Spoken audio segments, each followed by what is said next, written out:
Good evening. Welcome to Oxford Community Television News. I'm Elgin Nichols, and coming up in this week's local news, be careful when it comes to solicitation. See what one Oxford woman did when she became suspicious. And will residents be allowed to decide, or will Village Council decide to spend over $250,000 of their tax money? Stay tuned and learn more about these stories and others. The Oxford News begins now.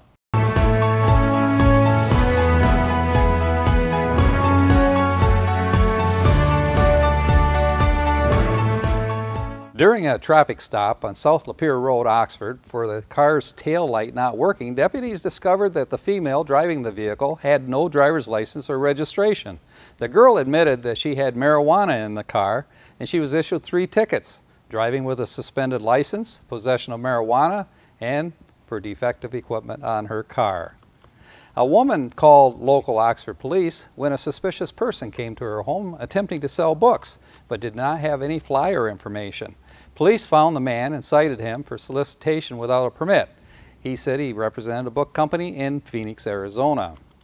Workers called Oakland County Sheriff's deputies to a store in the 800 block of South Lapeer Road to report a man who was in the store for over 90 minutes acting strange. He was observed to place items in a basket several times, only to take them out and repeat the process. When officers arrived, they discovered that he had taken prescription drugs. He told troopers he consumed 5 Benadryl and was under the influence of Xanax and methadone. Upon search of his pockets, they found more of the drugs. He was placed under arrest for possession of prescription medication. Oxford Village Council has passed a new village sign ordinance. All commercial zone businesses will be allowed to keep sandwich board signs to advertise their products and business. On recommendations by the Planning Commission to the Council, this advertising method was to be removed from the ordinance. All businesses showed up in groves, and they were in protest to the proposed deletion of those signs. In the end, Council members voted to reinstall the sign ordinance into the new ordinance. Village Council also agreed to allow permits, which certain restrictions to place signage on the Pollyann Trail Bridge, crossing north M24 in Oxford.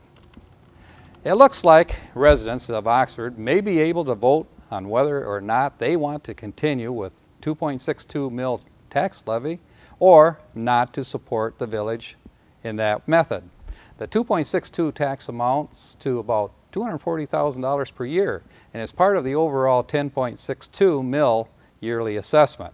The 2.62 tax finances Oxford Village to have its very own 911 facility. If the millage is not approved, dispatch services would, in all likelihood, move to Oakland County Dispatch. Their cost for the same services would be about $32,000. Oakland County has over 60 employees and are equipped with the most up-to-date equipment and training. If Oxford residents vote no, the 2.62 mil tax levy would be removed from your tax bill for next year. The 2014 tax would decrease to 8.0 mils instead of 10.62. Some council members think that they should make the decision for the residents, refusing to allow residents the choice. If council members do vote to have residents decide the issue, the proposed ballot would be on the November 2014 election. State Representative Brad Jacobson, Republican from Oxford, is working on a bill that would decrease the legal speed limit on gravel roads to 45 miles per hour unless otherwise marked. Roads currently are posted in some areas at 55 miles per hour, making them a safety hazard to residents living alongside those roads. Brooksy Pollock is looking to transform her quaint village home at 9 Hudson Street into a guest house for foreign visitors associated with the Oxford School District. The Village Planning Commission labeled the proposed establishment as a bed and breakfast when actually the house would not be open to the general public. It would only be available to visiting parents of Oxford foreign exchange students. One of the biggest advantages of the house is the fact that it's located right across the street from downtown Oxford.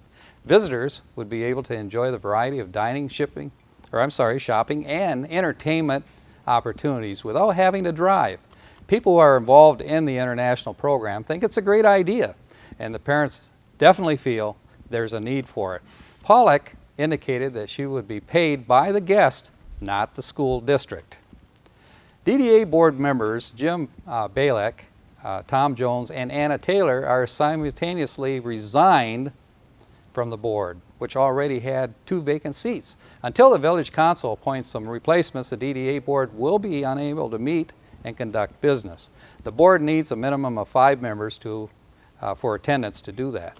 DDA Chairman Bill Dunn asked all 3 to reconsider and continue their services, but they declined. The Downtown Development Authority, DDA, ran into a series of financial problems which resulted in Village Council cutting the DDA director's job. Council members believe that the DDA problems will eventually be resolved and, with careful consideration, have money to develop projects and again be strongly active in the community. It is disappointing this much experience is leaving the organization when most council members feel the worst is behind. That's the local news that we have today. If you would like to learn more about these stories and others, you can pick up the latest copy of the Oxford Leader newspaper from your local store. Now, coming up next on OCTV, Dave Kenny with his Auto Science News. Then I'll be back with your weekly calendar of events. This is Oxford Community Television News. I'm Elgin Nichols. Until next time, remember to always be kind to your friends and neighbors, and thanks for watching. Welcome to this edition of Auto Talk. I'm Dave Kenny, and these stories are taken from the publication Automotive News. In our first story, consumer groups are taking the Obama administration to federal court over its about-face on backup cameras. In a lawsuit filed in federal court in New York, 2 individuals and 4 organizations, including Consumers Union, the advocacy wing of Consumer Reports magazine, will ask a judge to order the U.S. Department of Transportation to set rear visibility standards for light vehicles as required in a 2008 law. DOT proposed rules in 2010 that would have required backup cameras in all new cars and light trucks. Final rules were delayed multiple times after automakers and White House officials raised concerns over costs. Before leaving office this year, Transportation Secretary Ray LaHood set a new goal of completing the standards by 2015. With the lawsuit, the consumer groups hope to force the administration's hand and make backup cameras a standard feature on new light vehicles several years sooner. When Congress ordered this rule issued 3 years, they meant 3 years, not 7, said Scott Mickelman, an attorney for Public Citizen, a consumer advocacy group. On September 24th, DOT gave its imprimatur to backup cameras by adding the safety device to a list of recommended features under federal new car assessment program. The move does not impose any requirement on automakers, but it will encourage both automakers and consumers to consider more vehicles that offer this important technology, LaHood's successor Anthony Fox said in a statement. The rules still face resistance from some car companies, though suppliers stand to gain from a mandate. And at Chrysler, Chrysler Group has idled the second shift of workers hired last month to build 2014 Jeep Cherokees in Toledo, Ohio, because vehicles already produced haven't been released to dealerships. On September 23rd, the company confirmed the temporary layoff, which is expected to last about 2 weeks. About 500 workers are off the job, and about 600 have been reassigned at the Toledo Assembly Complex. Such a move, adding a shift and then idling it so quickly, is considered unusual in auto manufacturing, particularly as a new product is being rolled out. Chrysler said 9,430 Cherokees were built by the end of August, and they're being held in lots near the Toledo plant in Ohio and in Michigan. Chrysler began producing Cherokees on June 24th and planned to release the vehicles in mid-August. But the company has so far refused to release them, saying the Cherokees required a software fix before they would be available to the public. Even without a free trade pact, Ford Motor Company has leaned on European models such as the Ford Fiesta and C-Max to extend its product line. But that strategy can backfire.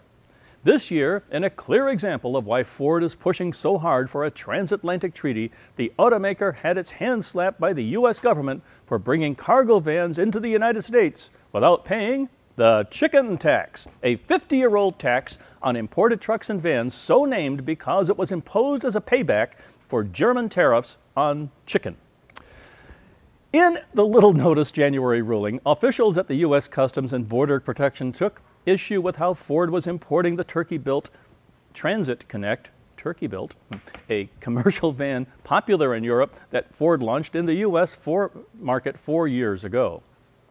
Ford chose to bring the Transit Connects to the United States equipped as passenger vans. Then, at a warehouse at the Port of Baltimore, a contractor would strip out the seats and windows to prepare them for sale as cargo vans. In doing so, Ford hoped to save thousands of dollars in tariffs per unit on the cargo version, which starts at $23,420, including shipping. Small passenger vans, like cars, face a 2.5% import tariff in the United States, compared with the 25% tariff on cargo vans. In the January 30th decision, U.S. Customs officials told Ford to stop. A Ford spokesman said the company is appealing the ruling, which it says contradicts previous decisions by the agency. In the meantime, it is still importing Transit Connects and paying the higher tariff. Ford has announced plans to launch a redesigned Transit Connect at the end of 2013 to be built in Valencia, Spain, rather than Turkey. Those plans haven't changed, the spokesman said. At the same time, Ford is lobbying Congress and U.S. trade negotiators to keep the chicken tax in place against Japanese automakers.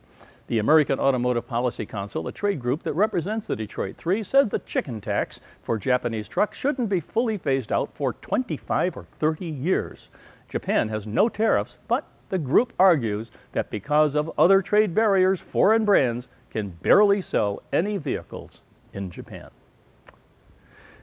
And moving on, Nissan Motor Company is recalling around 908,900 vehicles globally, including 98,300 models in the United States, due to a flaw in an accelerator sensor that could cause the engine to stall, the car maker said on September 26th.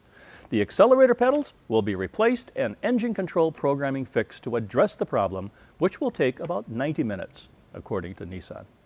Well, that's all for this edition of Auto Talk. I'm Dave Kenny, and as always, may the wind be at your back as you cruise down life's highways. Stay tuned to Oxford Community Television, and we'll be right back. Thank you for watching Oxford Community Television. I'm Monique Maxim. Oxford Community School programs are top in the state. The Michigan Association of School Board recently announced the 2013 Best of Awards, and 2 programs from Oxford schools were selected as award recipients. The Oxford Early Learning Center for its 5th Core World Language and Culture program, and the Lakeville Elementary for its Legacy Team program. Both programs will accept their awards on October 26th. Great job, teachers and administrators. Anyone wishing to register their student in our award-winning schools may do so by going to our district offices at 10 North Washington Street in Oxford, Michigan, or if you'd like to call, the number there is 248-969-5019. I have some important news from the high school. On October 1st at 7 p.m., there will be a college planning event. Please see the district counseling page for all the details. October 16th will be the high school meet test and plan test from 10:04 a.m. to 2:53 p.m. So please have those Wildcats well rested and pack a healthy snack. And it's high school conference time. Don't miss this important time to check in with your child's teacher on October 22nd from 4 to 7, and then also the next evening on October 23rd from 5 to 9. I have the deadline for your senior photos. Turn them in on time so they'll be included in the yearbook. The deadline is November 8th. And they recommend that you submit 2 photos, a head and shoulder shot as well as a casual shot in CD or DVD format to Mr. Brian Edwards at yearbook@oxfordschools.org. They will reply with a confirmation on all images received. Please avoid pink, green, and black backgrounds. A list of photographers is listed on the district website. If you've not selected a photography studio, you can find an excellent one here locally. Please plan on attending our next PTO meeting. We encourage all parents to attend school PTO meetings. Our meetings provide parents with the opportunity to learn more about their school, to plan school-wide activities and events, and most importantly, become more involved in the education of their child.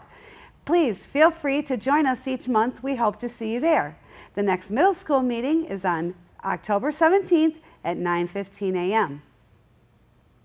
Elementary and middle school has PTO and high school has boosters, and we need you. What a better way to spend some time than being with the family and supporting the school. Step beyond traditional boundaries and join us towards a 3-year graduation. Are you interested in cinematography? Have you ever considered building a boat? Is adventure your thing? Then maybe Oxford Bridges Alternative High School program is right for you. It's the first of its kind in Michigan, and our program's integrated curriculum provides stimulated and real-life opportunities for learning. It offers an active option for students who crave the freedom to express themselves in different ways at their own pace in smaller peer groups, all while earning a diploma. Oxford Public Schools will soon have its very own app. From that app, you will be able to see all the school information and calendars and so much more, so keep it tuned to OCTV for future information on uploading the official Oxford Public Schools app. And watch for the official press release from Miss Jenny in the Wildcat Communications Department. Well, that's all the Wildcat news for now, but thank you for viewing, and from everyone here at the station, have a great day. You're watching OCTV, Oxford Community Television, serving Oxford, Addison Township, and the village of Leonard. Welcome to Science in the News. I'm Dave Kenny, and these stories are taken from the publication New Scientist. In our first story, a vaccine for the new strain of bird flu may be too little, too late. The U.S. has launched the first human trials of a vaccine against H7N9, the bird flu virus that emerged in China in February. The virus is lethal, killing 44 people out of 135 known cases. Fortunately, it does not transmit easily between people, which stops it triggering a pandemic. However, it does already have 3 of the 5 mutations it is thought to need to spread more easily. Its existing mutations allow H7N9 to infect cells deep in the human lungs, which can cause deadly pneumonia, but also in the nose and throat, making it more likely to become capable of person-to-person transmission. H7N9 does not kill chickens because it lacks the necessary mutation to cause serious illness in them, so it circulates silently in poultry and reveals its presence only when passed to humans and they start dying. In May, Chinese epidemiologists pinpointed live poultry markets as the main threat. There have been only 3 new human cases since June after markets were shut down. The respite might have been also due to the onset of warm summer temperatures, however, which kill the virus. But the virus could be adapting to spread in mammals by infecting other hosts such as pigs. So the U.S. National Institute of Allergy and Infectious Diseases, or NIAID, has now launched the first ever test of a vaccine against H7N9 made by the French-based vaccine giant Sanofi Pasteur. H7 viruses don't provoke much of an immune reaction though, meaning that 6 times as much virus could be needed as that put in seasonal flu vaccines. The global vaccine manufacturing capacity for flu vaccines is 4.54 billion doses per year, says Michael Osterholm of the University of Minnesota. The swollen dose needed for H7N9 vaccines could cut that figure to 757 million, and that's not much for a pandemic. So NIAID is testing H7N9 vaccines with adjuvants, agents that stimulate the immune system, making smaller doses of virus effective. Adjuvants are already in use in some flu vaccines in Europe, but the U.S. has resisted authorizing them because they are associated with more side effects. The U.S. Food and Drug Administration will decide what to do depending on what data we get in trials, says Bruce Gellin, head of the U.S. National Vaccine Program in Washington, D.C. Even with the adjuvants, it would take 17 to 22 weeks to grow and make a vaccine, and manufacturers will not switch from seasonal flu to pandemic vaccines until they are sure a pandemic is underway. That means a vaccine will be too late, as it was in the last 3 pandemics, says Osterholm. There may be a better option. People who had mild illnesses during the 2009 flu pandemic also had many white blood cells of a type called CD8 T cells, which recognize parts of a flu viruses that do not vary between the strains. A vaccine that elicits CD8s might not stop us from getting affected, but it could stop us dying in a pandemic, and could be made and given before a pandemic starts, as it would work against all types of flu. Labs are working on CD8 vaccines, but they won't be ready if H7N9 strikes soon, and we hope it doesn't. And in space, You might have wondered, looking up at the night sky, how many other beings are out there looking back at us. Help is at hand. Using data from NASA's Kepler Space Telescope, the magazine New Scientist has made an illustration of the stars that we might expect to host roughly Earth-sized, potentially habitable planets. That was difficult. The data represents the patch of sky that Kepler stared at for 4 years. So far, the Space Telescope, nicknamed the Planet Hunter, has confirmed the existence of 151 exoplanets and identified more than 3,500 strong candidates. Now, using what we know from Kepler and simulations from its data by Courtney Dressing and David Charbonneau of the Harvard-Smithsonian Center for Astrophysics in Cambridge, in Massachusetts, the magazine has estimated and mapped the density of habitable worlds across the whole sky. Given that the Milky Way is thought to contain between 100 and 200 billion stars, the magazine's best estimate of the total number of such planets in our galaxy is 15 to 30 billion. How many of these worlds harbor life? We don't know. But if we are alone in our galaxy, it's not for lack of accommodation.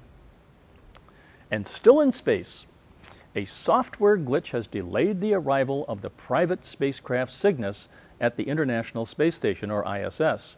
The uncrewed supply vehicle was set to become the second ever private craft to dock with the ISS, but its designers, Orbital Sciences, were forced to hold off after receiving GPS data from the station in the wrong format.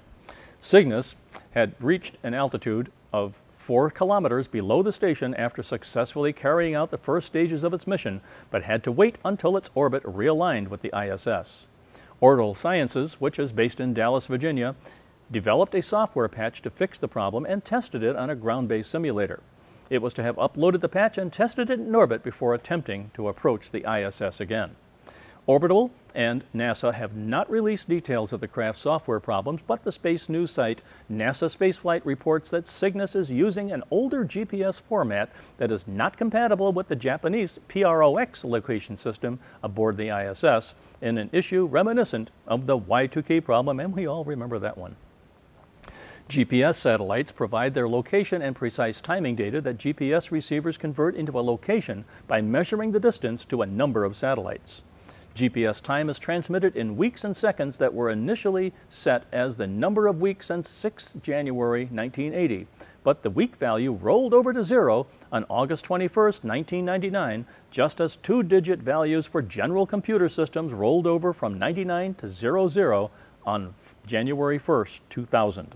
Fixing the problem is as simple as instructing Cygnus to add 1024 to the data from the PROX system, the number of weeks between 1980 and 1990 dates.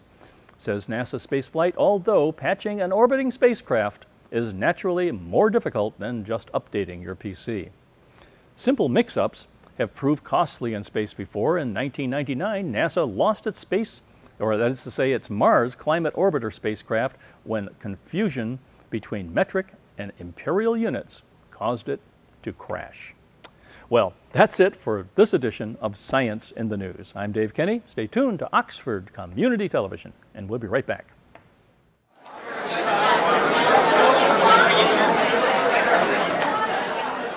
Welcome to another segment of the news we call Your Weekly Calendar of Events, where we feature your weekly calendar of local Oxford and Addison community events, including charity, special fundraisers, and general community information.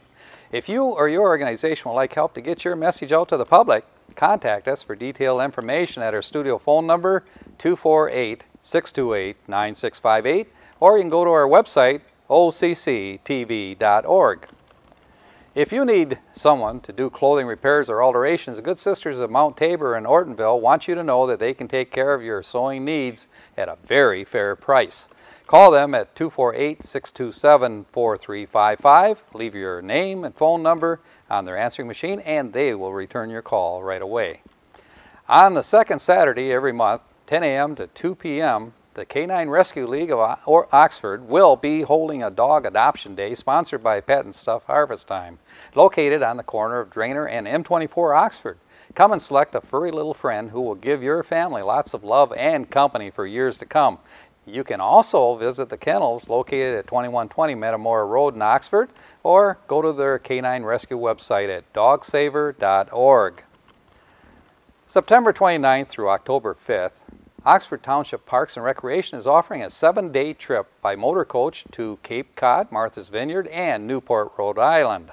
Trip includes all transportation, baggage handling, 6 breakfasts and 3 dinners, and tours, including the Mayflower 2, a lobstering cruise, and Kennedy Memorial, and much, much more. All tour and guide meal and tips are included. Cost is only $909 per person, double, and $1,150 for a single, and must have a passport or enhanced driver's license in order to go. For more information, call 248-628-1720. Oxford High School annual alumni and faculty reunion will be held on October 6th from 1 p.m. to 4 p.m. at the American Legion building at 130 East Drainer Road in Oxford. You have until September 30th to get your reservation in. Send your reservation to Bernice Hintz at 1372 Barnes Road, Mayville, Michigan at 48744. Or you can call the Oxford American Legion for more information. The Oxford Farmers Market operates every Thursday through October 30th. The market features Michigan-grown produce and products. The Farmers Market is located near the Centennial Park, and when entering downtown Oxford Village, just watch for their signs. Saturday, October 19th, 9 a.m. to 3 p.m., come to the Gun Show, sponsored by Oxford Post 108, East Drainer Road, Oxford. Admission, adults $5, teens 13 through 18 is $2, and under 12 is free. Food is available, and for those wishing to display and sell their guns, a 6-foot table is only $10. And for more information, Jim Parkhurst is at 248-693-2444. Again, contact Jim Parkhurst at 248-693-2444. Or you can call 248-628-9081. Students, do you need money for college? Did you know that Veterans of Foreign Wars, VFW, gives out over $2 million in college scholarships every year to 10th, 11th, and 12th grade students through their Voice of Democracy Scholarship Contest? All you need to do is write a 3 to 5 minute audio essay on a patriotic theme. And this year's theme is why I'm optimistic about the nation's future. The top national prize is $30,000 scholarship and a trip to Washington, D.C. To get more information, go to the VFW website at vfw.org. The student entry deadline is November 1st, 2013, so don't wait. Get started now, and good luck. A local teacher could be the VFW Veterans of Foreign Wars Teacher Award winner for 2013-14. If you are a teacher, student, supervisor, or interested individual, you can enter your favorite K-5, 6, 8, and 9 through 12 teacher into the 15th Annual Citizenship Education Teachers Award.